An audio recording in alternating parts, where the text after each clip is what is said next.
உறவுகளை வணக்கம். நான் உங்கள் Rexy. It's Tuesday morning jeera water தான் எடுத்துக்கிட்டோம்.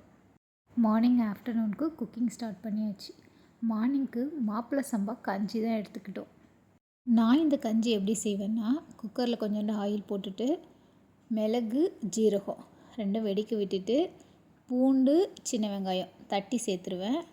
மாப்பிள்ளை சம்பா ரைஸை நைட்டே ஊற வச்சுருங்க. மார்னிங் லைட்டாக 1-2 அரைச்சிட்டு அதை குக்கரில் சேர்த்துட்டு அதுக்கு தேவையான அளவு தண்ணி ஊற்றிட்டு ஒரு 6 to 7 விசில் விட்டு எடுத்திங்கன்னா சூப்பராக இருக்கும். நீங்களும் ட்ரை பண்ணி பாருங்கள். ஆஃப்டர்நூனுக்கு புதினா ரைஸ் தான் செஞ்சு எடுத்துக்கிட்டேன். அது லைட்டாக பிரியாணி ஸ்டைலில் தான் செஞ்சேன். இஞ்சி பூண்டு பேஸ்ட்லாம் போட்டுட்டு அது கூட ஒரு உருளைக்கிழங்கு ஒன்று சேர்த்துக்கிட்டேன். இது ஆக்சுவலாக நான் ஒரு யூடியூப் சேனலில் பார்த்தது தான். நல்லாயிருக்கும். தயிர்லாம் சேர்த்து பண்ணுறது தான். இது கூட புதினா கூட கொஞ்சோண்டு கொத்தமல்லியும் சேர்த்து எடுத்துக்கிட்டேன். ஸோ புதினா ரைஸுமே நல்லா இருந்துச்சு. ஆஃப்டர்நூனுக்கு புதினா ரைஸ் தான் எடுத்துக்கிட்டேன். இதுதாங்க எங்களோட லன்ச் அண்ட் பிரேக்ஃபாஸ்ட். இது கூட 2 எக் எடுத்துக்கிட்டேன். மார்னிங் ஸ்நாக்காக பைனாப்பிள் கொஞ்சோண்டு கட் பண்ணி எடுத்துக்கிட்டேன். தேங்க்ஸ் ஃபார் வாட்சிங். நம்ம சேனலை சப்போர்ட் பண்ணுங்கள் அண்ட் சப்ஸ்கிரைப் பண்ணுங்கள். தேங்க்யூ.